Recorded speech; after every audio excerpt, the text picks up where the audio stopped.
this position like this one, and then you have to check how it is connected with this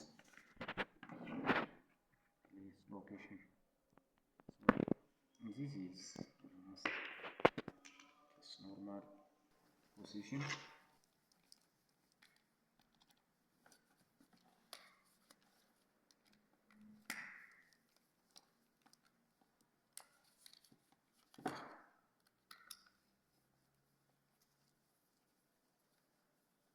Okay, this is all about. We have to check then this functionality by using water.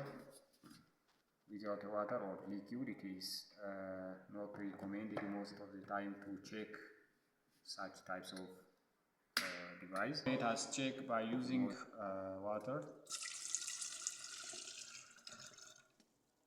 whether or not it is assembled or functional.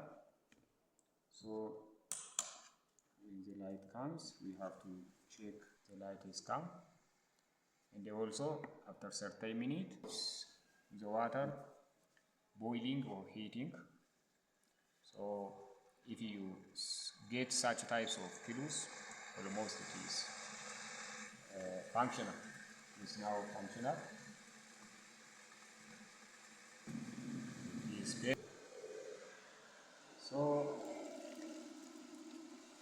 we can use for any purpose.